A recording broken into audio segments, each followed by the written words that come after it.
Good morning to all of you. I'm Cito Beltran, and you are watching the program Agenda on Signal TV channels 8 and 250, as well as the Facebook platform of One News PH Live.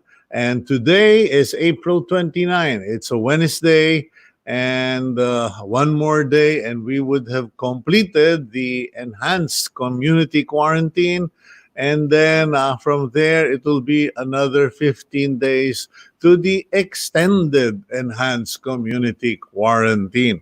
Let's get on to the news from the front page of the Philippine Star today. We have with us first, the national government has given an ultimatum to local government units: distribute the cash from the Social Amelioration Program, or SAP, within 3 days or face charges. If presidential spokesperson Harry Roque said the Interior Department has issued this order. If LGUs will not be able to comply, they will face charges for dereliction of duty, which is a form of graft. Through the SAP, the government has allotted 200 billion pesos to assist 18 million families. But according to data of the Social Welfare Department, only 8 million of these families have received the financial aid. Some LGUs have previously reported difficulties in distributing the cash assistance, including verifying the list of qualified beneficiaries. The Interagency Task Force on Emerging Infectious Diseases, or IATF, is set to recommend the easing of the quarantine in 9 provinces after the end of April, which is basically 2 days from now. These are Oriental Mindoro, Occidental Mindoro, Albay, Catanduanes, Antique, Aklan, Capiz, Panay, Davao del Norte, and Davao de Oro, all of which will be downgraded from enhanced community quarantine to general community quarantine, or GCQ. In areas under GCQ, public transport will operate in a reduced capacity, and select establishments will also be open, but subject to health standards. Still on the quarantine protocol, if higher education institutes or colleges and universities are not in enhanced community quarantine areas, they will be allowed to finish the academic year 2019-2020 starting May 4. But presidential spokesman Harry Roque makes it clear that they can only work with a skeletal force, and that they must start setting up flexible learning arrangements for the next academic year. Roque also makes it clear that the regular opening of classes following the advice of numerous health experts, students flocking to the schools at the same time, will not be allowed. Presumably, these things will be done by appointment or by scheduling. With all these changes brought about by the COVID-19 pandemic, lawmakers in the lower house have filed a new normal bill. House Bill 6623, or the New Normal for the Workplace and Public Spaces Bill, seeks to institutionalize new norms of physical distancing once social and economic activities resume. The provisions include safety physical distancing measures in government and private offices, mandatory wearing of face masks, and the availability of hand washing stations. House Speaker Alan Peter Cayetano and 7 other lawmakers are the proponents of this bill. The Quezon City government is launching a full investigation into the beating of a man, which was allegedly committed by local authorities. In a report by Kamuning Police Station 10, a barangay safety officer asked the police for assistance in dealing with Michael Rubia, a 38-year-old man who was roaming around Barangay South Triangle without a face mask. The report said that Rubuya had no permanent address. The report, however, had no mention of the beating, which was caught on video and gone viral on social media. We will discuss this matter later with Commission on Human Rights spokesperson, Attorney Jacqueline de Guia. In the meantime, let's go to our first guest for the day. We have with us the spokesperson of the Bureau of Immigration, Dana Sandoval, so we can talk about a lot of things that we may be forgetting that concerns the Bureau of Investigation. Good morning, Dana. Hi, good morning, Sir Sita. Good morning to everybody. Well, before we get into the formal questions, I just want to check up on you. How are you? Have you given birth? And if not, when are you giving birth? I'm due to give birth next month, around 3 weeks from now. So hopefully Oh, everything goes fine. okay. Hopefully, no more Hopefully, ECQ in Metro Manila. yeah, to make things easier. Okay, well, no, the reason, while we called you regarding immigration concerns, the reason I'd like to ask you about this thing, about your scheduled birthing, is because a lot of women, I've been hearing about it, reading about it on Facebook. There are quite a number of pregnant women who are now worried about their date of delivery because of the hospitals and because of COVID. Now, in your case, how have you prepared for this? San ka magpapanganak at papanong preparations ba ang ginawa mo? It's true. It's true. It's really a cause for concern for mothers like me because, of course, we all know that hospitals are swamped right now with COVID cases. So, syempre, hindi mawawala yung fear of children getting it, kids getting it, me getting it. So I'll be giving birth at the maternity hospital in Marikina. So it's relatively away from the front lines, I guess, of COVID. So I'm praying that everything goes well. I've prepared for it, the transportation, the scheduling. So hopefully everything goes well. Okay. Did you have this birthing scheduled? Kasi, I don't want to scare you, and I'm just discussing this with you for the benefit of our viewers. We've had two maternal deaths, postnatal maternal deaths, and syempre, yan ang concern. Ikaw ba nagpa-schedule ka? I'm on scheduled cesarean section. So talagang nakaschedule po siya. But of course, I've been reading articles about babies getting COVID and mothers getting COVID. So it's really scary. And we're trying our best to prepare for it. Well, I think the best thing in our discussion is you mentioned Marikina. And ako personally, ang taas ng confidence ko sa city of Marikina, especially under the leadership of your mayor, medyo maganda ang pagpapalakad sa Marikina. In any case, let's move. We will pray for you and we hope everything goes well for you. But now, going to the interview, a lot of people might be wondering, bakit ini-interview ni Sito si Dana Sandoval of the Bureau of Immigration? I recently read may mga returning OFWs na tumatakas daw from the Bureau of Immigration reception do sa pag-i-interview nyo sa airport, pagkatapos pumupunta sa tumatakas from the quarantine. How true is this na may mga lumulusot, ayaw magpa-quarantine? Well, there were attempts, siguro. I can say that there were attempts. But especially those that came in via commercial flights, kasi not all OFWs are repatriated. There are some who willingly just go home through commercial flights. So that they are being processed in a separate terminal. So the step-by-step process is upon arrival at the airport, they pass through the one-stop shop. So this is made up of several government agencies, including DOTR, MIAA, of course, Bureau of Quarantine, who conducts the health inspection. Okay. They are tested. They're doing the rapid testing to see if they are COVID positive or if they are manifesting any symptoms. And then they are advised which quarantine facility they would go to.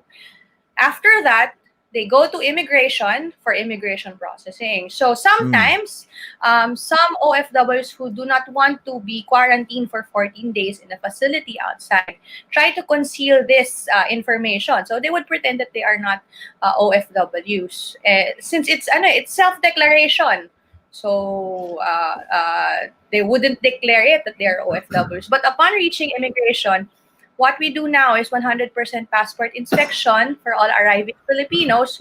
So there we will see if they are OFWs or not. If they are OFWs, we send them back to the one-stop shop for health assessment again. Now, a few things, no, a few of the things you pointed out. I was under the impression, and I think a lot of people are under the impression, wala nang mga flights. Wala nang mga commercial flights, wala nang mga eroplanong lumilipad. Meron pa rin ba? Ano ba ito? Ito ba yung mga sweeper flights from abroad, mga mercy flights ng gobyerno? Actually, Sir Cito, there are still a handful of commercial flights. In a day, siguro in NAIA, there's roughly around 10 inbound and outbound commercial flights that are still flying. Kasi meron pa namang certain classes of people that can enter and exit the country, like Filipinos, permanent residents abroad. They can come here to the Philippines if these are Filipinos. And of course, their spouses and children, they can still come here. Okay. For those leaving the country, there are foreign nationals who are still here who want to go out of the country. And then, of course, our OFWs, permanent residents, student visa holders abroad, they can still leave the country. So there are still a handful of flights, but very limited na lang po. Okay, now, hindi ba mandatory ang quarantine for anyone coming from a foreign port? Kasi I can't think of any country that is COVID-free at the moment. And I was under the impression that if you come into the Philippines from a foreign destination, it is a safety procedure that you are referred for quarantine for 14 days. Right. Well, I can't answer this officially because it's a Bureau of Quarantine matter. But from our understanding, all OFWs undergo a 14-day mandatory quarantine. The rest Okay. of those who are coming from other countries are required to do home quarantine for 14 days as well. Ayun, kanya pala nagkakaproblema because there are two setups for OFW and a different one for I guess just call them private citizens if we want to. Okay, now on a different subject matter, yung 44 POGO employees or illegal illegal employee na of an illegal POGO pa. Where are they? What is the Bureau of Immigration doing with them right now? Well, they're still in the they're still with the PNP. So sila po kasi yung nanghuli noon, but we have coordinated with the PNP already to get their identities and check all their records. Isa-isa po 'yan para we can file the appropriate cases against them. Of course, titingnan din natin yung status nila if they are working here legally. Bukod po doon, they have been violating the ECQ law. Yung mga policies natin. So that's also one thing that we could file against them. But the PNP is also, I believe, preparing charges against them. So after that, papasok po sa immigration. Okay, now, if they are charged before a court, that means they will have to stay here until the cases are finished, or posible bang, wag na natin pahabain yan, isakay na sa aeroplano yan at i-deport na lang lahat yung mga bullshit na yan. It's a separate matter po, yung criminal case nila and immigration case. These are two separate things. So, the criminal case goes first kung sila po ay sampahan ng kaso dito, and for example, the courts found out that they have to be jailed for a certain number of time. They would have to finish that first before we implement the deportation. That the logic behind that is to give the full effect of justice, of course. If they are sent home without being punished here in the Philippines and through our local jails, then parang nakatakas na lang din sila. So of course, we have to implement the full effect of justice. What is this? And I'm not putting you on the spot, Dana, no, because you guys are the experts. You guys have to deal with the problems. Because one would think that common sense dictates the sooner we get rid of these people. They were caught in flagrante. They were caught in the act. The evidence was there, and they were clearly violating, if not employment laws, they were violating the ECQ as illegal, as foreigners. So one would think, bakit pa natin papahabain, papakainin pa natin yan, babantayan pa yan ng PNP, etc. What is the experience of the BI in terms of having to babysit these lawbreakers because of this supposed due process? I mean, at the end of the day, you're going to deport them, so why not just fast track it? Wala bang ganong arrangement for ang DOJ or our justice system na huli ka, sige, deport ka na lang? Because I know in other countries they do that.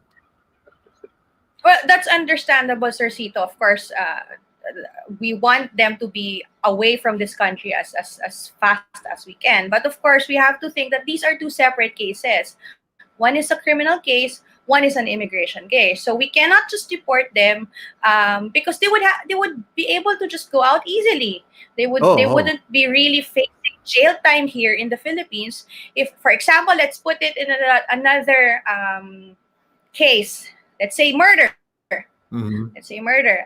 Foreign national murdered someone here in the Philippines, and then we just deport them, and then they just are able to go home scot free. Unlike if we. Yeah, that's understandable, Dana. But here, parang kumbaga sa batas parang minor violation to. In terms of what how much jail time are these people facing for working in an illegal pogo and violating the ECQ? Violating the ECQ, I think it's about 6 months. What about for working in an illegal pogo? Unable to answer this po because it would be the courts who would be assessing this. But for us, kasi, for the immigration side, we try to send them back as soon as we can. Ayun, okay. Well, I think it's interesting, and it's something that should be pursued by our legislators because the burden is with the PNP, and then after that the burden is passed on to the Bureau of Immigration, and kumbaga sa US courts misdemeanor na ito or something. In any case, let's move on to another similar case. That case of that Spanish gentleman, I think Senor Para, if I'm not mistaken. Already the PNP will also file charges against him. Now, I heard you the other day where you were quoted as saying, or you were saying that foreigners have to understand that they are not exempted from the law. They must obey the law in the Philippines, which is all factual. But then I got a few comments that perhaps we should also be reminded that foreigners must also have the equal protection of the law.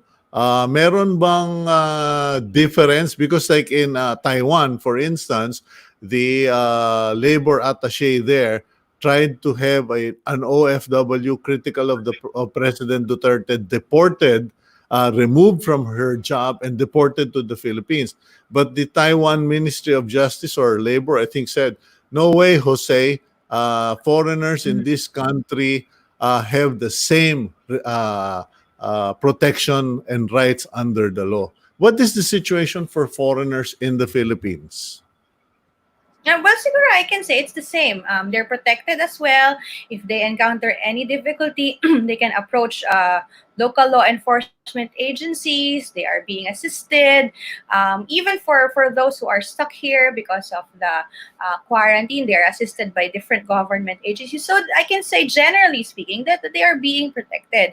But on this specific case, we see that there is indeed a problem with the foreign national. Although I don't want to, ayokong pangunahan siguro our legal division in assessing this. But I see some problematic parts of this video wherein the foreign national might have disrespected symbols of our country, like the law enforcement agencies. Okay. Well, I guess that is going to be such a big debate because some have also raised the issue of trespassing, assault, Mhm. etc. So medyo magiging mabigat na usapin yan sa korte. But once those charges are settled, will the Bureau of Immigration be initiating a hearing against that gentleman?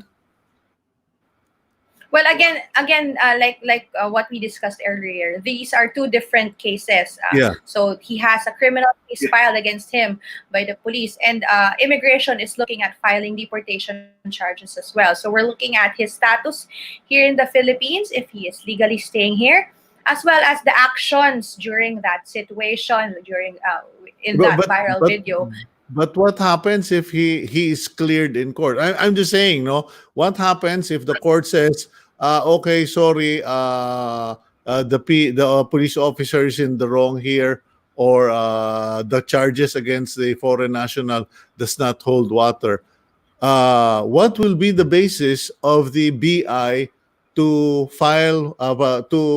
initiate deportation procedures? Well, these are two separate matters, so they look at two different things. So Mhm. sa ating court cases, they might be looking at physical harm, and then other such incidents. But in the immigration, the mere fact that you disrespected symbol of authority in the country, yung nagmura actually, yung nagmura, minura mo ang isang law enforcement person is already considered grounds for undesirability already. We have deported and excluded so many foreign nationals for similar grounds. Yung sa airports pa lang natin, there are cases that foreign nationals arrive drunk, and then Mhm. when they come here, minumura ang ating immigration officers or saying that the country is like this and like that.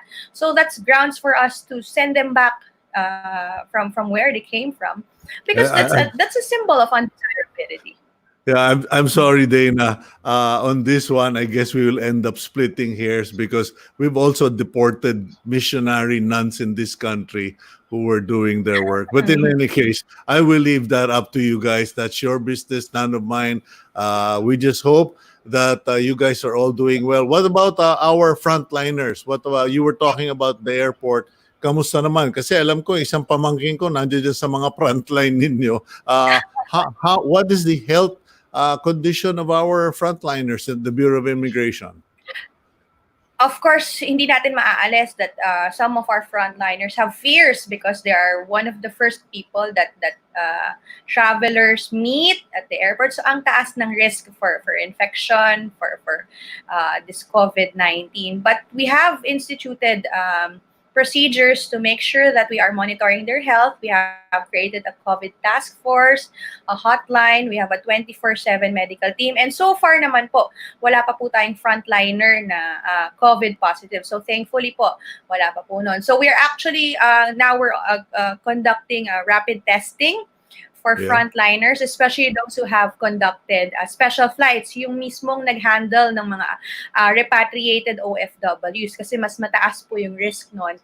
And those who are high-risk officers, yung mga senior citizens, immunocompromised, yun po yung inuuna natin. We have received a lot of testing kits from different agencies and embassies, so we're thankful for that. And yan po yung nagagamit natin for rapid testing of our men. Okay, I didn't hear about that, Dana. Are you saying that some of our Bureau of Immigration personnel actually went on these mercy flights and to process the documentation of OFWs? Yes, yep, opo. Pagka, Wow. for repatriated flights po, of course, we have our immigration officers. Kailangan pa rin pong mag-undergo ng immigration inspection. So they conduct immigration inspection dun sa mga special flights po. That we call that special Yeah. flights kasi they are scheduled separately from the regular flights. And these carry hundreds of OFWs at the time. So there's always that risk. And Okay. honestly speaking, I came from the front lines. It's scary.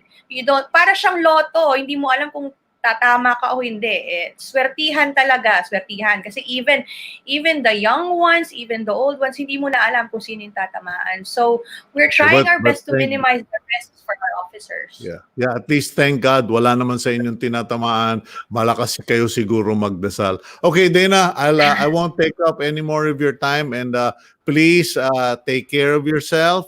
I pray that the Almighty will bless you, bless your child, that it will be an uneventful delivery, and that all of your colleagues in the Bureau of Immigration will remain safe, strong, and healthy. God bless all of you. Thank you very much, Sir Sito, and please stay safe. Thank you.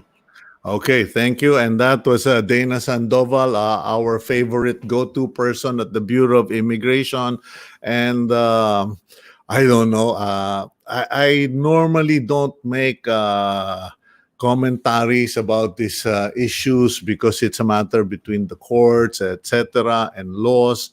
But it is tragic where we find ourselves in this issue, where foreigners in the Philippines can face such problems. And I guess you know what I really want to say?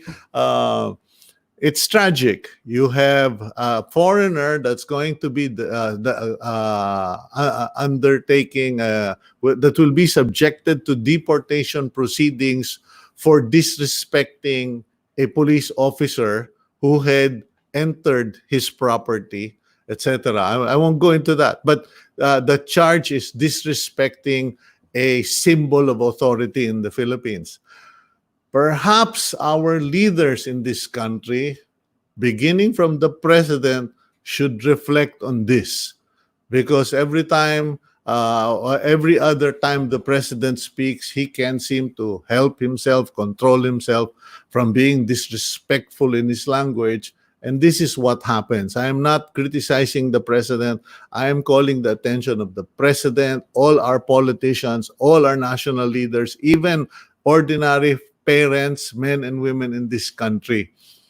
See what's happening when leaders, parents disrespect others in front of your children, in front of your employees.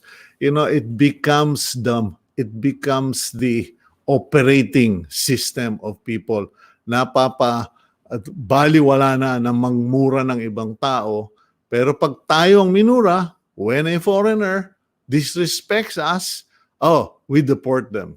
And unfortunately, whether it is a nun, that Australian nun who spent so many decades in the Philippines helping the poor, or the Spanish guy in Dasmariñas, we can't take it. And we should think about that. In any case, let's check on who our, a certain Mr. Go has called me, and please forgive me, Mr. Go. I cannot take your call. I am doing my program right now. We'll go for a quick break. We'll be right back here on Agenda.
Okay, you're back here on Agenda. I'm Cito Beltran, and you are watching us on Channel 8 and 250 of Signal TV, plus live on Facebook via One News PH.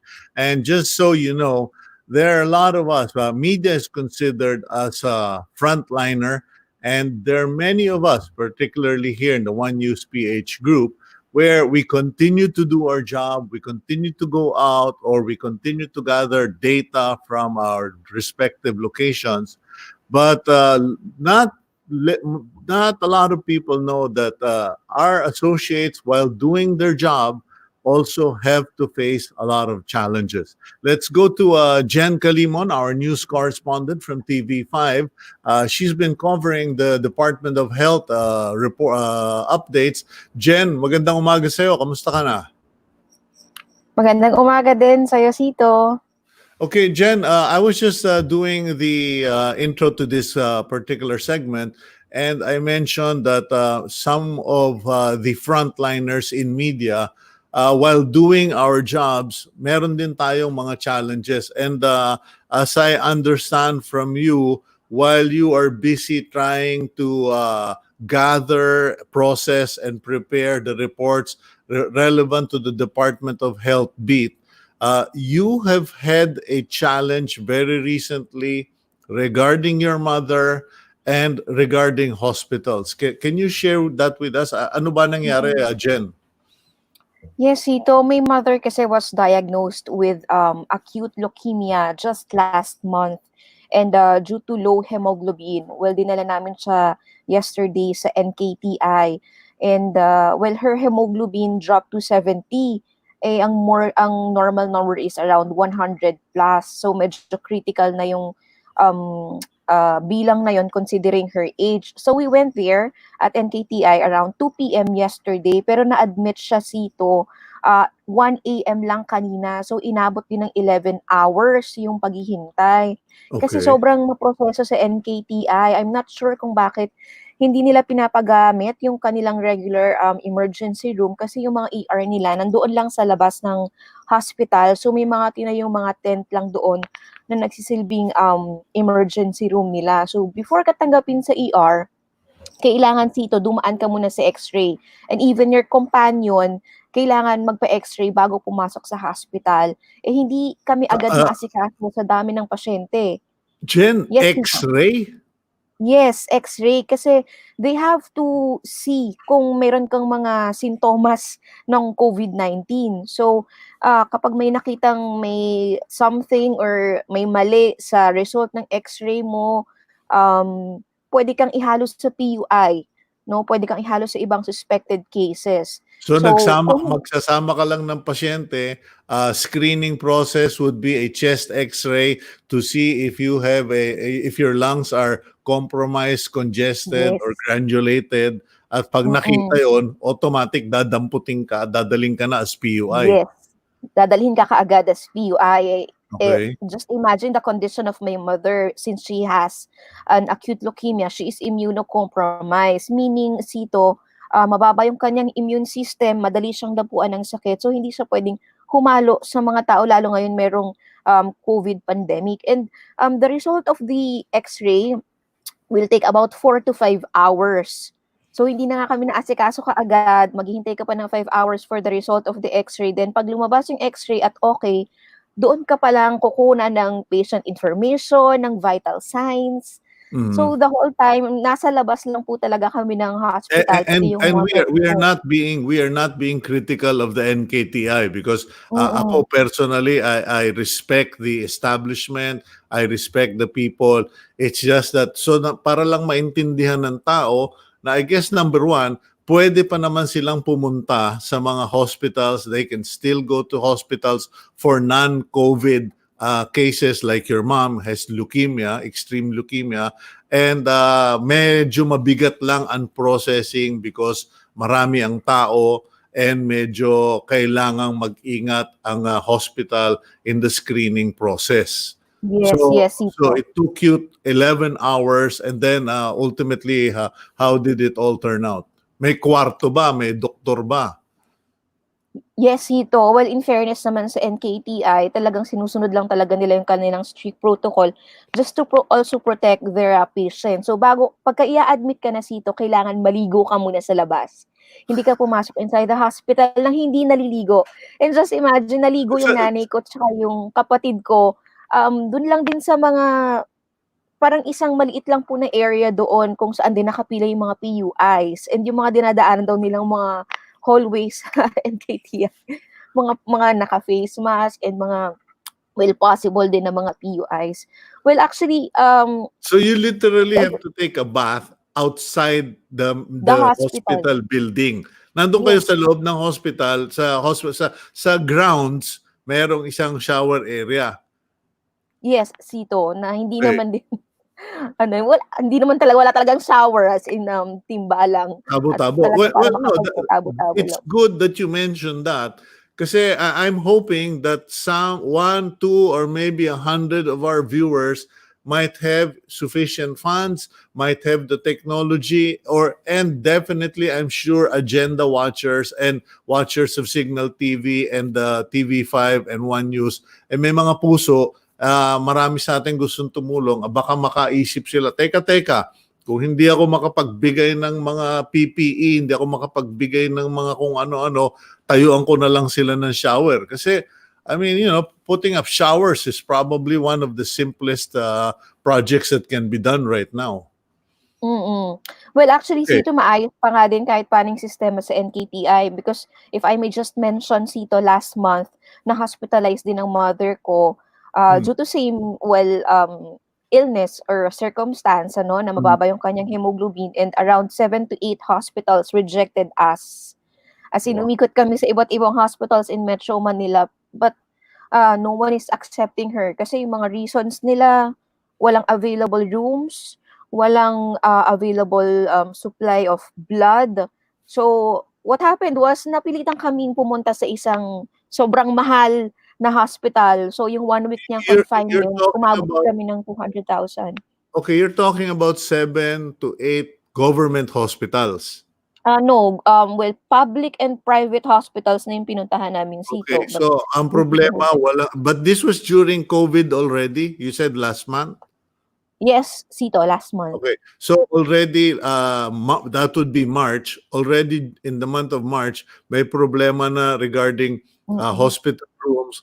May problema regarding blood. And that's so tragic because I have noticed that in the last 2 weeks, may mga nanghihingi talaga ng dugo on Facebook, and Yeah. that has not been given enough attention by the proper authorities or by us in media, that there is a need for blood. But the problem is, paano ka magbibigay ng dugo, hindi ka man lang makalabas ng bahay? Yes. What's the situation Actually, on that one? Actually, Sito, we're also looking for blood donors kasi, well, may problema sa blood yung mother ko and yung NKTI kasi, actually until now, Sito, na-admit siya 1 a.m. pero until now, hindi pa rin daw siya nasasalinan because walang donors. Pero kahapon nakapagdala kami ng isang donor pero hindi pa nagagamit sa kanya. Ang reason ng NKTI kasi, Sito, wala talagang supply nung ka-type niyang dugo. So, kailangan talaga namin ng donor. So, what we do is, sinusundo namin yung mga donor sa mga bahay and dinadala Mhm. namin sila sa hospital para hindi sila mahirapan sa transportation. Ano ba blood type ng mother mo, Jen? She's O positive, O Okay. plus. Okay. Well, we'll mention that, and we'll share it on Facebook, and tayo na mismo sumundo kung kailangan.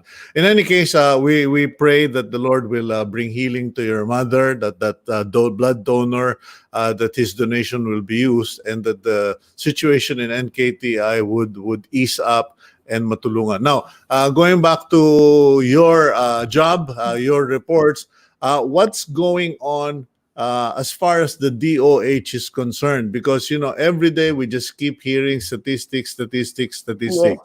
but a lot of people are already beginning to ask, ano ba plano? Is there a plan? What is the plan? What are the goals? And who's in charge? Mm-mm. Well, actually, Sito, last month, the DOH is saying that without intervention, well, cases could go up to by 75,000 in June. But since we implemented an ECQ and may mga interventions naman daw na ginagawa ang DOH, ay hindi na ito nakita umabot ng 75,000. Well, ang ginagawa ng DOH, they are following the normal protocol or standard protocol sa pag-handle ng COVID-19 based sa guidelines ng World Health Organization. Pero they have efforts naman daw. First of all, we are strengthening our healthcare system. Well, before, capacity natin is 300 tests per day. But now, we can do more than 6,000 tests per day with the help of 19 fully functional laboratories. Bumibili rin tayo ng mga gene expert kits to increase our testing capacity.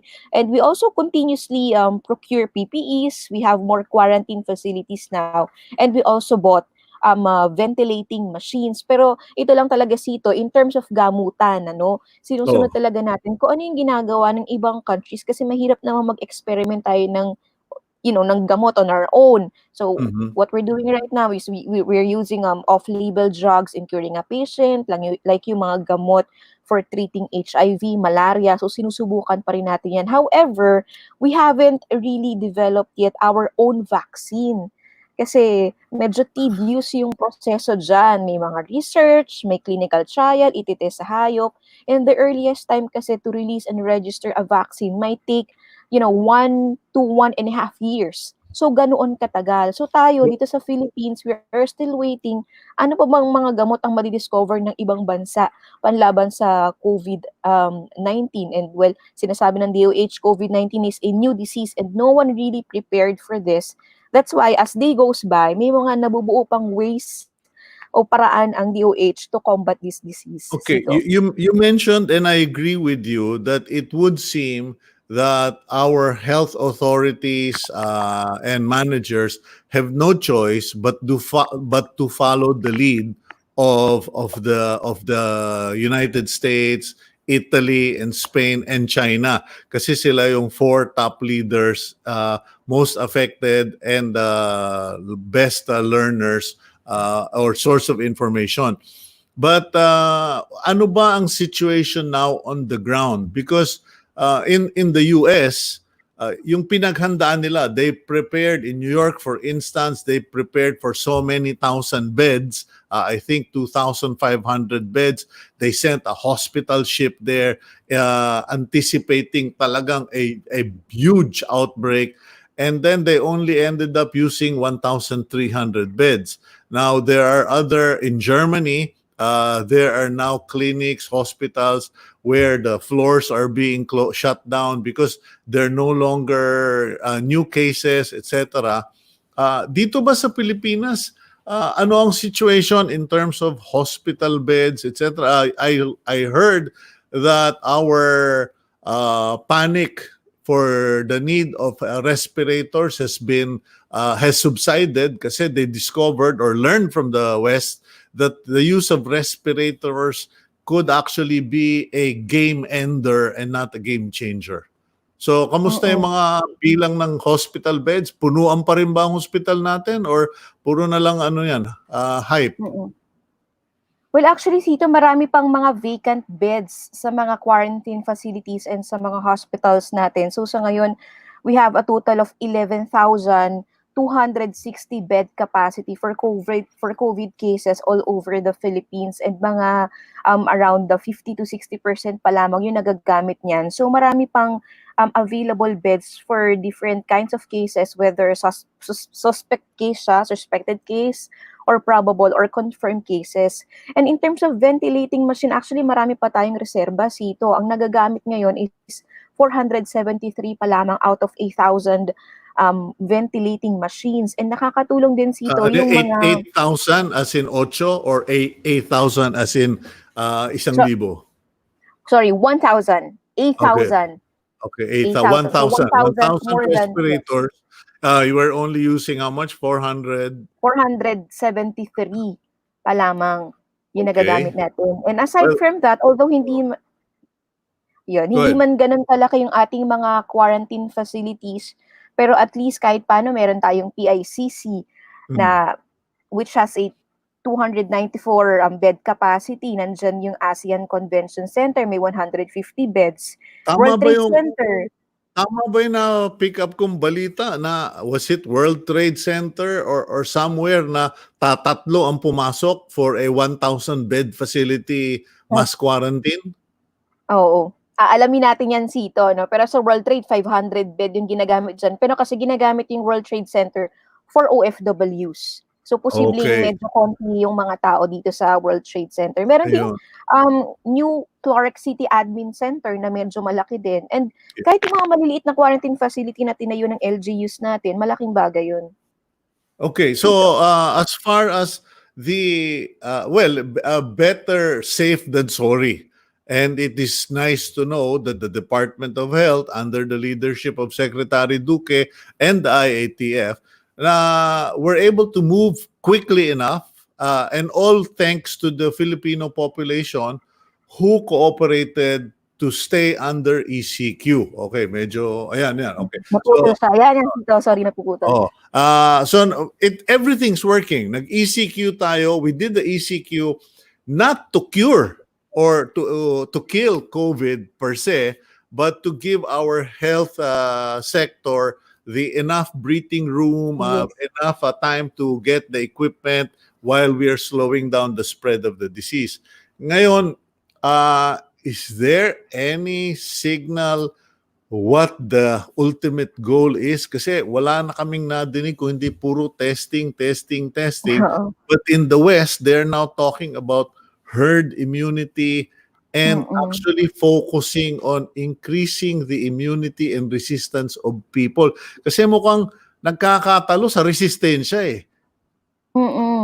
Well, sa ngayon, Sito, talaga ginagawang aim talaga ng DOH ngayon is to increase our testing capacity. Hindi na nga natin naabot yung 8,000 na target for this month, pero malaking development na rin na nakakapag-test tayo ng more than 6,000. And may binanggit na dalawang good news ang DOH sa atin. First Okay. dyan is may indications na. Indication pa lang naman, hindi pa naman ito talaga yung concrete evidence na merong pag-flatten ng curve, ano? And nakatulong din yung extended ECQ kasi yung doubling time natin ay na-lengthen. Kasi before, yung doubling time for cases happened within 3 days. So parang within 3 days, nagdodoble yung kaso ng COVID. Pero ngayon, nangyayari siya within 5 days. And isa sa mga target ng DOH is mapahaba pa yung doubling time nito to 30 days. Ano? So kung halimbawa,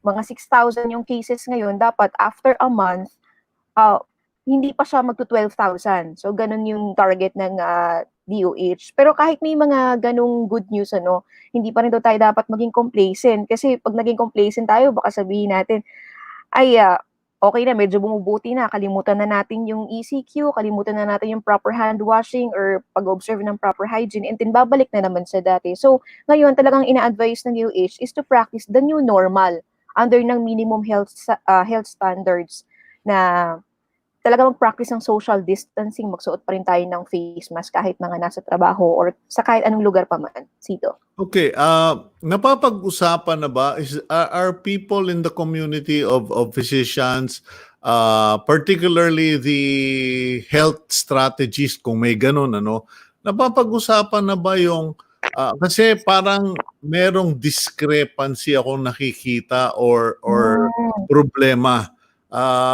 Ang number of reported cases as of last night was, I think, 7,777. And then the number of reported deaths as of this morning na nakita ko is about 530. And pag araw-araw mong binabasa yan, matatakot ka. It can scare you. It can agitate you.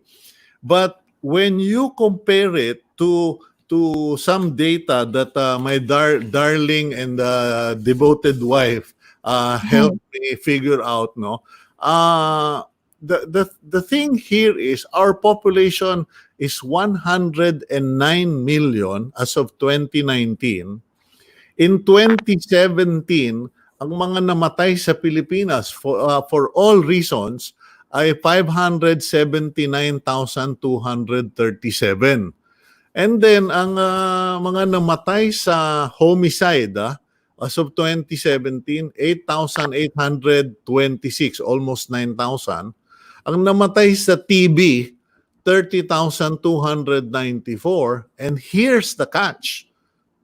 Reportedly, if I am to believe the worldlifeexpectancy.com data, they say that 75,970 Filipinos died of influenza or pneumonia in 2017. And parang when you compare 777 cases, and in fact, yung 777 na yun, mare-reduce yun because you have the recoveries plus minus the deaths, so the numbers would be lower. Pinag-uusapan na ba yan ng mga doktor at ng mga analyst in the community na, teka, why are we crafting national policies of quarantine based on a 0.004% death ratio?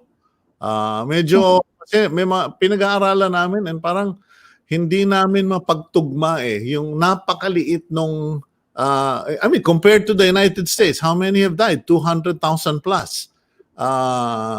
And we are crafting policies based on such microscopic data. Well, Sito, before na-address na yan ng DOH, because a lot of people or even mga LGUs are saying na hindi nagtutugma yung numbers nila sa inilalabas ng numbers ng DOH on a daily basis.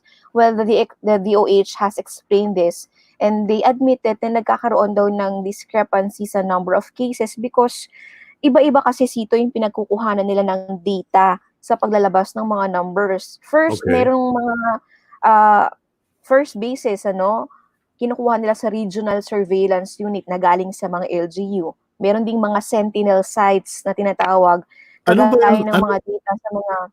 Wait, Jen, ano ba yung sentinel na yan na sinasabi? Kasi sila lang nakakaintindi ng sentinel sites na yan, etc. Ano ba yan?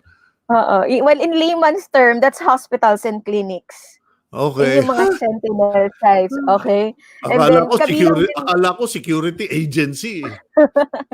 And kabilang din dun sa sentinel sites, yung inilalabas sa mga case investigation form coming from the doctors. Ito yung mga finifilapan ng mga doctors na mga data na nanggagaling din sa mga patient. And last, yung mga data mula sa ating mga laboratory information system. So, kino-consolidate ito ng DOH, no, nagagaling pa itong data na to sa iba't ibang parte ng bansa, and then after nilang makonsolidate, pinapadala nila itong data na to sa Epidemiology Bureau at sila yung nagva-validate nito. Tapos meron kasi mga sinasabing cut-off, no?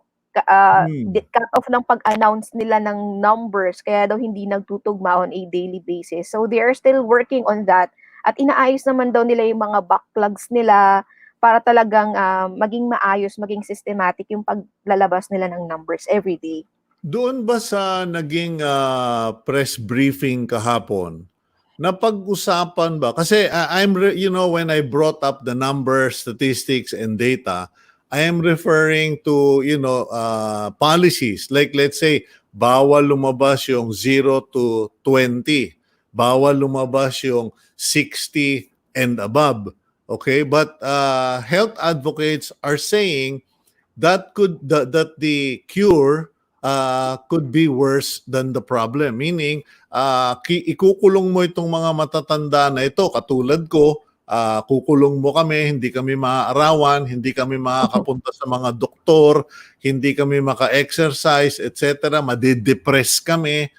Mas marami pa ang mamamatay because of ECQ, the ill effects of extended, enhanced, and re-extended quarantine than COVID-19, because hindi nga kami matatamaan ng COVID-19, yung amin na mga puso at atay at kung ano man ay maapektuhan. Napag-usapan ba yan dun sa press briefing regarding the mental and physical conditions of those who will be prevented from leaving homes? Well, Chito, the DOH is saying kasi na talagang vulnerable yung mga ating mga senior citizen, and based on statistics, yung mga namamatay nating mga kababayan ay mga 60 and above. So talagang pinag-iingat lang naman sila. Hangga't maaari talaga, wag lumabas, mga Alam mo, buntis, mga senior citizen. Yes. No, we are not contradicting the need to stay at home as much as possible and to observe all of the mandated protocols. Pero ang pinag-uusapan dito, first of all, we analyzed the 530 deaths. And of the 530 deaths, baka 400 mga matatanda. But if you analyze the overall picture, most of them were the ones who traveled abroad. Most of them had existing comorbidities. And in the general picture of health statistics and mortalities, natural naman talaga na ganun karami. About 68% of people of 60 and above will be dying at some point or another. So parang ang punto is nagkakaroon ng overreaction on what is a statistical reality. And ang pinaka-problema, baka madadagdagan pa yung 68% this year dahil kinulong natin yung mga matatanda. Napapag-usapan na ba yan yung mental health versus extended quarantine, yung impact and concerns? Honestly, Sito, sa pagmo-monitor natin everyday ng DOH, walang nababanggit about mental health ng mga taong iba yung mga may edad, ano, kasi nakakamatay daw yung anxiety, yung talagang sobrang pag-iisip, ano, so nakakadagdag yan sa ating pinagdadaanan. Pero ang sinasabi ng DOH, kung hindi man tayo talaga makapunta sa hospital, kung wala tayong makausap, pwede daw pumunta sa mga health center para kahit paano makakausap ng mga health workers doon. Ang problema kasi, Sito, sarado ang mga health center. Exactly. Kaya kahit mga baby hindi makapagpabakuna, mga buntis hindi makapagpa-check up, yung mga may concerns about reproductive health, family planning, etc., wala. Dahil deployed daw yung kanilang mga health workers sa COVID-19. Okay. So, Anyway, Jen, I really enjoyed our discussion today, and you gave us, I think, kahit hindi tayo masyadong scientific, totoo naman natural at I'm sure people will realize na this is what's happening on the ground. This is our reality. And I just hope our national leaders are going to widen the net in terms of consultation and asking people for inputs. Kasi kung lagi na lang na sila-sila na lang at yung kanilang microscopic whatever ang data magkakalintik-lintikan tayong lahat. Anyway, thank you, Jen. You were a great help this morning. And I hope that your mother fares better today. We pray that she will be healthy and that she will leave the hospital in a matter of days, alive and well. Thank you, Jen Calimon. Stay strong, stay safe, stay healthy. Thank you, Sir Sito. Good morning. Okay, that's Jen Calimon, our TV5 news correspondent, working in spite of the fact that she is worrying about her mother who is in the National Kidney Institute. We now go to our next guest, Governor Ed Gadiano of Occidental, Mindoro. Prior to this, he served as mayor of the municipality of Sablayan in the same province. Governor, magandang umaga sa'yo. Governor? Okay, pa-check na lang natin. Mukhang naka-off yung mic ninyo, sir. Paki-check lang ang setting dun sa computer ninyo. Baka naka-mute. Governor, are you there? Hello, sir. Good morning po. Good morning. Yun. Thank you very Good much. morning. Kamusta ka na? Mukhang nakabalabal ka. Meron ka bang iniinda? Ito, binaba ko lang yung aking face mask. Okay, very good. Very good example. Medyo ninervous ako eh. Okay, Governor, kamusta naman po kayo dyan sa Occidental Mindoro? Kamusta na ang kalagayan ng inyong mga nasasakupan? Dito naman po sa Occidental Mindoro ay sa COVID case po namin ay may 4 kami. At may PUM kaming 98 at PUI na 15. Sa hospital po yon at may 7 po kaming nasa bahay. Okay. So, yun po, yung status. Pero okay naman po kami ngayon dito. Tuloy-tuloy lang po yung trabaho para sa relief operation. At tuloy-tuloy lang po yung trabaho para sa contact tracing, swabbing ng mga priorities para mapadala kaagad matest yung kanilang kalagayan. Okay, siguro naman dinig nyo na yung balita na binigkas ni Presidential Spokesperson Harry Roque na binabalaan ng DILG lahat ng mga local officials na i-distribute na, pakawalan na, pamigay na yung Social Amelioration Fund na binigay ng DSWD sa lahat sa inyo. Kamusta po ba dyan sa Occidental? Napamigay na po ba yung pera? Marami na ho, halos sa lahat na napamigay na. Mayroong mga ilan pang hindi. Okay. At ongoing naman po. Kamusta naman po yung mga health workers niyo dyan? Sabi ninyo may mga kaso. Pababa na ba yung mga kaso? Apektado ba yung mga ating mga nurses, doctors? Are they affected? Mayroon po ngayong case kami na isa na frontliner natin na nurse na naapektuhan, naging positive. Kaya yun po yung isang dahilan kung bakit yung hospital po ng San Jose District Hospital ay nilockdown muna natin pansamantala, temporary lockdown ng ilang araw. Habang tinetest po natin ang lahat po ng mga medical staff natin doon plus lahat ng may close contact doon sa patient number 4 namin ay kinukunan na ng swabbing po ngayon. Sinswab po sila at tinetest. Pati po yung mga patients saka mga bantay ng pasyente sa loob ay naka-schedule din po silang kuhanan lahat.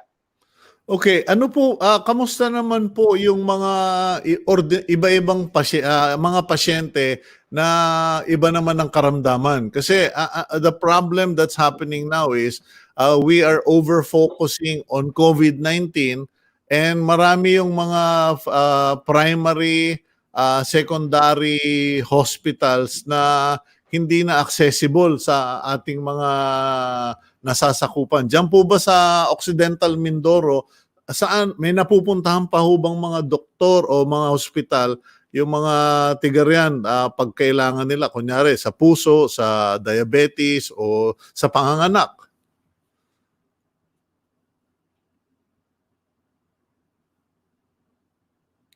Governor?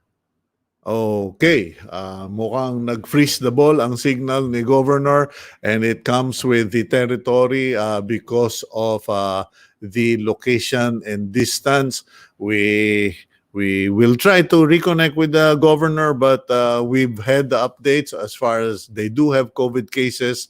They have PUIs and PUMs, and the district hospital was closed down for several days because one nurse, a frontliner, was compromised, was infected. And so all the hospital workers are being tested as precautionary measures. Now, we'll go for a gap. And I think my executive producer is beginning to sense that I'm getting angry. And I have to confess, I guess there are a lot of us who are now beginning to feel the bite of this extended community quarantine. In fact, the head of the National Mental Health Center recently was quoted as saying that they have had an increase in calls for issues of depression. Now, here's the thing about depression. Many of us think depression is, woe is me, I want to give up, I want to die, or when is going. No. Some forms of depression manifest in anger. And in my case, I'm getting angry, but I'm not angry because I'm depressed. I'm getting angry because there is not enough explanation, communication that's happening as far. Okay na, eto na si Governor Gadiano. Sir, yung tinatanong ko kanina, paano po yung mga ibang nasasakupan nyo na wala namang sakit na COVID-19, kailangan magpagamot ng ibang kapansanan? May napupuntahan pa ba silang ibang hospital at mga doktor?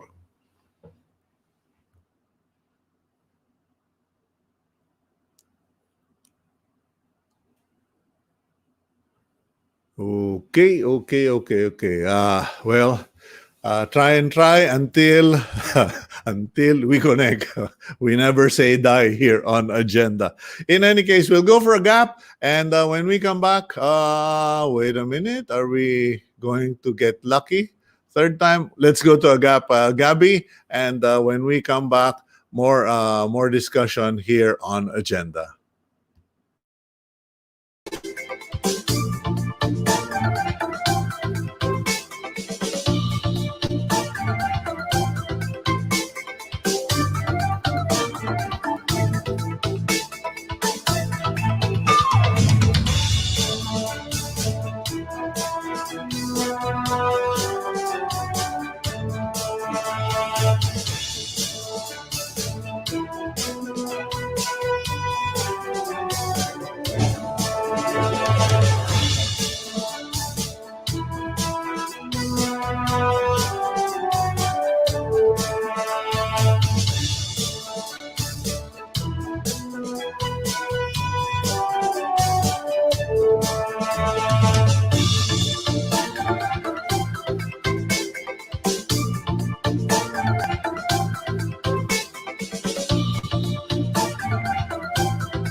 Okay, you're back here on Agenda. And next up, before anything else, we apologize to Governor Ed Gadiano. It's just signal seems to be fluctuating in that area.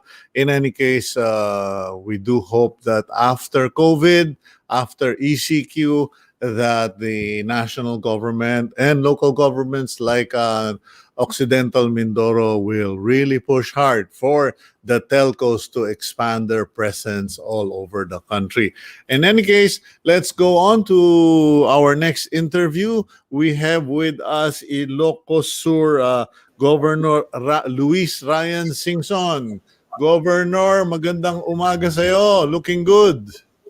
Good morning, Sir Sito, at saka sa mga viewers po natin. Okay, now Governor, kamusta na ang situation dyan sa Ilocos? Mukhang maganda naman yata ang mga nasasagap naming balita. How's everything in Ilocos Sur? Yes, sir. Okay naman po. It's been 2 weeks na wala na po kaming nadagdagan na kaso po ng COVID-19 dito po sa lalawigan namin. Okay, bago nangyari yan, bago naging COVID-free yung Ilocos Sur, ilan ba yung mga kaso nyo noon? Nag-iisang kaso lang po ang document po dito sa aming lalawigan at sa awa ng Diyos ay hindi na po nadagdagan hanggang ngayon. Okay, now kayo po ba ay nakakapag rapid testing na or mass testing para sa COVID-19 dyan o hindi na kailangan sa palagay nyo? Opo, nung pinayagan na po yung local government units na mag-purchase, matagal po yung hinintay namin yung go signal ng DOH na hindi daw po pwede gamitin yung public funds pang bili po ng rapid test kits.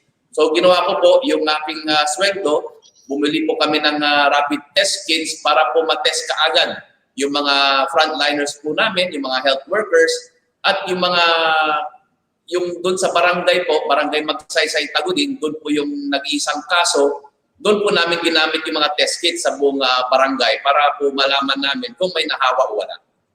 Okay, paano nyo masisiguro, how can you ensure that Ilocos Sur remains COVID-free because alam nyo, malungkot na sa Cebu, province of Cebu, nag-umpisa sila below 1 na yung kanilang percentile ng COVID case.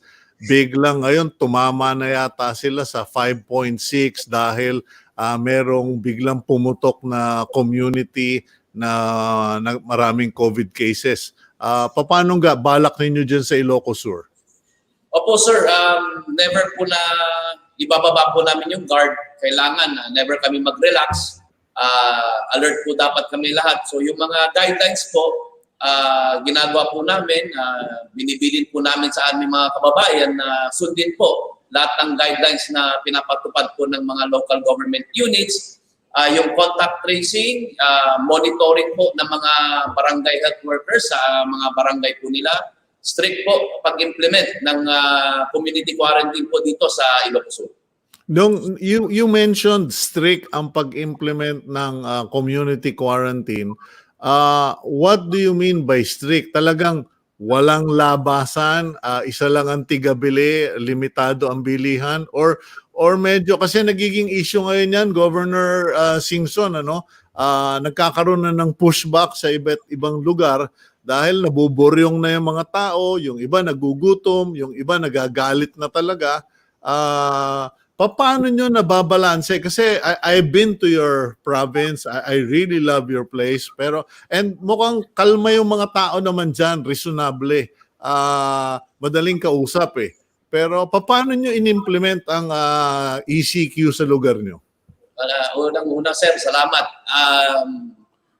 Dito naman sa Ilocos Sur, madali naman po kausap yung aming mga kababayan. Disiplinado naman po sila. Pero aminin po natin, meron pa rin po yung mga pasaway. Pero karamihan po, sumusunod po sa mga guidelines po ng ating mga local chief executives. Sinusunod po yung mga billing ng mga mayors, yung mga barangay captains. Talaga naman po ginagawa nila yung trabaho nila.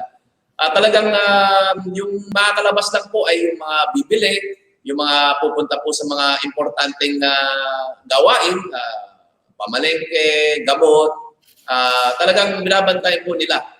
May nakakalusot po sir, pero karamihan po disiplinado naman po yung aming mga kababayan.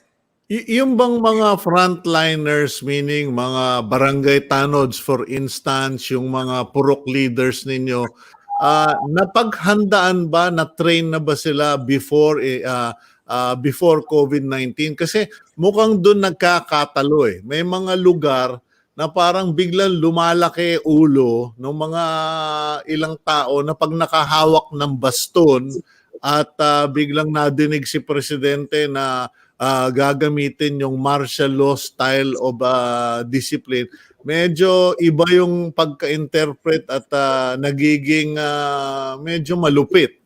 Diyan ba na-train ninyo in advance sa mga tao ninyo para hindi mangyari itong mga ito? Wala naman pong training, sir. Siguro, kaugalian na po yan ng mga Ilocano na hindi naman po basta gagawa po ng ganon. Talaga naman po dinadaan po namin sa proseso. Iniiwasan po namin yung mga ganun pong gulo. Kaya meron po tayong mga action center, lalong-lalo na po dito sa provincial government. Dito po nila binabato po yung mga reklamo. Pero karamihan, hindi naman po yung paghigpit or pagstrikto ng ating mga barangay officials. May mga iba-iba pong mga reklamo ang ating mga kababayan. Lalong-lalo na po yung mga, siyempre, nagkagulo rin po tayo sa mga instructions or mga bilin po sa national government. Wala naman kayo mga complaint ng mga nagkakaraoking wala sa tono? Wala naman, sir. Sa awa ng Diyos, medyo disiplinado po yung mga kababayan po namin dito.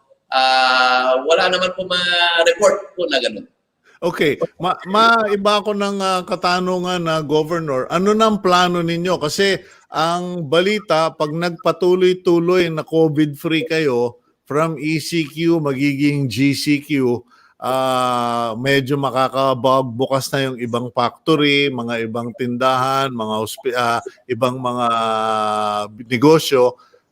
Ano ang balak niyo ngayon dyan? Kasi mangangailangan kayo ng mas maraming tao para i-monitor kung nasusunod naman yung GCQ. Kasi yung ECQ madali eh. Babantayan mo lang yung mga kalsada, gamitan mo ng CCTV, okay ka na. Pero pag GCQ, medyo mahirap mag-man-to-man guarding, Governor. Yes, sir. Nagka-meeting na po kami ng mga mayors kahapon at saka yung mga sectorals dito po sa lalawigan.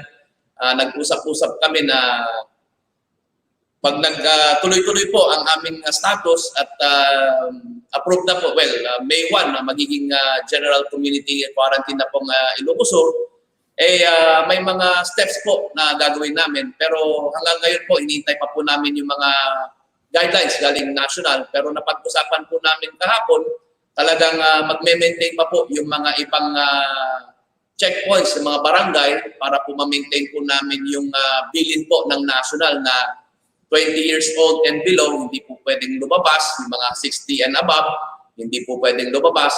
Yung curfew po, tuloy pa rin hanggang 8 p.m. hanggang 5 a.m.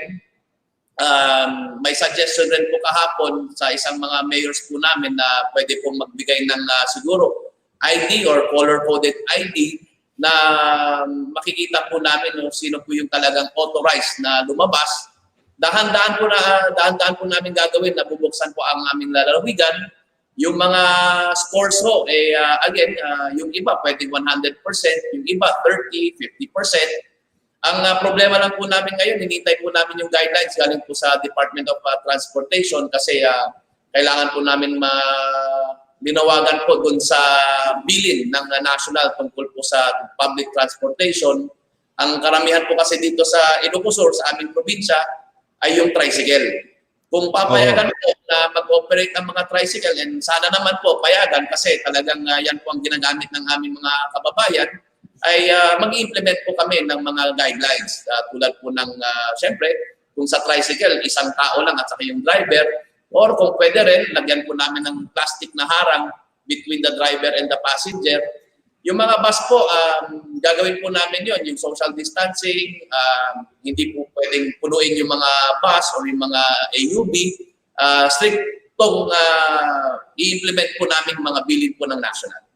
Okay, maganda po yung mga binanggit nyo na yan at sana na-pick up naman ng mga tiga Malacanang at maraming salamat Governor Singson. Please stay safe, stay strong and stay healthy and may God bless you, your family and all of the beautiful people of Ilocos Sur and the Ilocos province. Salamat, sir. Stay safe also and hope to see you soon. Okay. Yan po, si Governor Luis Ryan Singson, Singson of Ilocos Sur.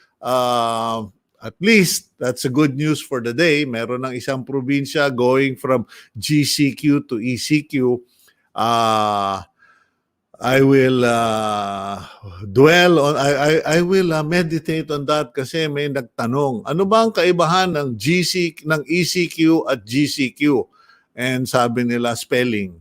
Because, well, you know, when you think about it, except for yung mga papayagang magtrabaho para lumabas, it's basically the same. 0 to 20, stay home. 60 and above, stay home.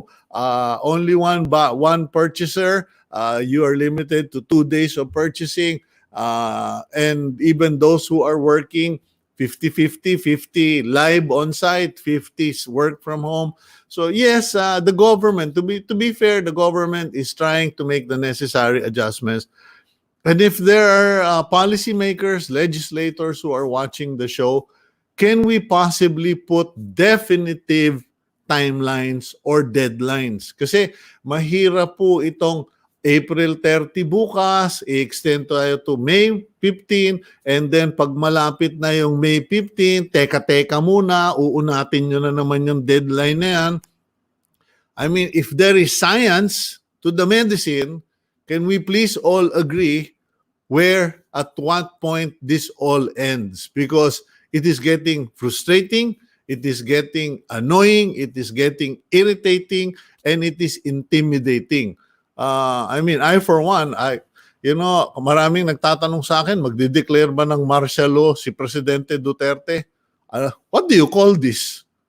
I mean, sorry, I gotta call it. I gotta say, I have to say it the way it is. Call it for what it is. Because when Ferdinand Marcos declared martial law, it's the same situation. And the only difference now is the declaration. And you know, I'm not challenging the authorities, but we need to have our sanity back. We need to have sense and common sense. As Harry Roque pointed out, we are coming out with policies. We are coming out with directives. You detain the 0 to 20 at home. You detain the 60 and above at home. You let the 21 and 59 go out to work, and then they come back the same day and they contaminate the rest of us. Akala ko ba we heal as one? Bakit ganito? May mga makakalabas, may mga hindi lalabas. If we really want to flatten the curve, then why are we accommodating for 2 weeks?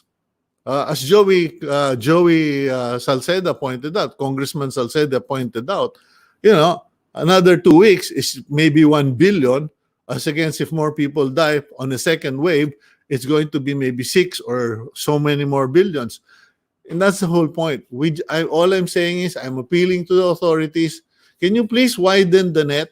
Can you please get more people into the discussion, into the narrative, so we can at least have a wider thing? And can we please not make national policies that affect communities and lives based on multi-microscopic data? Napakakonte, napakaliit ng datang pinagbabatayan natin para maapektuhan ang buhay ng 100 milyong Pilipino. In any case, I don't know if our next guest is ready. Let's call on the spokesperson on the Commission on Human Rights, Attorney Jacqueline and the Guia. Attorney De Guia, are you there? Yes, Sito. Good morning, and to our televiewers, also a pleasant morning. Okay, Attorney De Guia, if you've been monitoring the program, siguro napansin mong medyo mainit na ulo ko. And hindi naman po ako nagmamayabang dito at nagmamarunong. But I think I am representing the sentiments of not a few Filipinos, but millions of Filipinos who are getting really anxious about the quarantine. But more importantly, the reason we invited you is because of the spate of incidents where nagkakasakitan na. The worst one was last night that came out on the news where a fish vendor daw in Quezon City binugbog, at nakita ko sa video na pinapalo ng baston sa tuhod yung kawawang nilalang. Pinagtulungan pa ng 4 o 5 lalaki dyan sa Quezon City. And then another incident where a purok leader na nagmamarunong hinarang yung delivery ng medical oxygen for a patient who was fighting for her life. And you know, this is very disturbing under the circumstance. What is the view or impression of the Commission on Human Rights? Well, it has indeed become very alarming for the CHR to monitor some incidents which happened during the past week as well as in the past 2 months, where we have noted that increasingly some of the local government units as well as our security sector has imposed punishment not allowed by law or has used force which has not followed the principles of necessity, reasonableness, as well as proportionality. And therefore, we were calling out the attention of local government as well as the security sector that when they enforce the law as well as impose punishment, it must always be in accordance with the rule of law as well as adherence to human rights standards. Okay, I don't have much time with you today, attorney, but would it be safe to say that after the ECQ is lifted, after everything is settled, there is a big potential for a lot of lawsuits to take place regarding these people who have been implementing the ECQ wrongly or in an abusive manner? Well, Sito, as we speak right now, there is really an effort to seek accountability for the commission. Say, for example, we have a task force which regularly receives complaints and requests for assistance through our hotlines and social media accounts. And to date, this task force has already received at least 300. And there are continuing efforts to seek accountability. We also have the e-lawyering. But we do hope that these efforts will be sustained because it's important that the systems, like, say, for example, the judicial system, the prosecutorial system will also help victims and will ensure that they are able to seek accountability. Okay, well, we'll have to wrap up the program, but we hope that you can join us again in a future episode of Agenda so we can discuss this because there are a lot of people out there, yung mga sa nagpapatupad nitong patakaran na ito na nag-aakalang they are covered, they have immunity because of the state of emergency. Pero tama ba yung pag-iisip na yun? Definitely not, Sito. We may have a national emergency, but we still live in a democracy. Our constitution is still working. There may be some limitations on our rights, but definitely they should still adhere to the rule of law and basic human rights standards. We've been imploring authorities to employ not a military approach, but rather a humanitarian approach. And at this time, they should be reminded that the objective of this quarantine is to save lives and not to put people at risk. Okay, well said, Attorney Jacqueline and Guia. Maraming salamat po for your time this morning, and we do hope you can join us in future episodes of Agenda. Please stay safe, stay strong, and stay healthy. God bless you. You too, stay safe and God bless. Okay, that's the Attorney Jacqueline Guia of the Commission on Human Rights. And while they have been battered by criticism by the administration in the past, nowadays they may find their place in the sun because of these growing abuses and incidents under ECQ. That's all for the day for Agenda.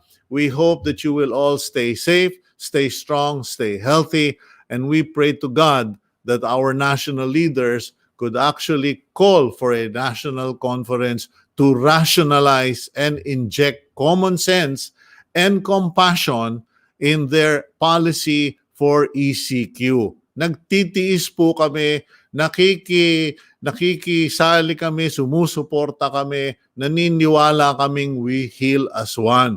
Pero wag naman po bugbugan at walang sakitan. Maraming salamat. This is Agenda. Have a great day.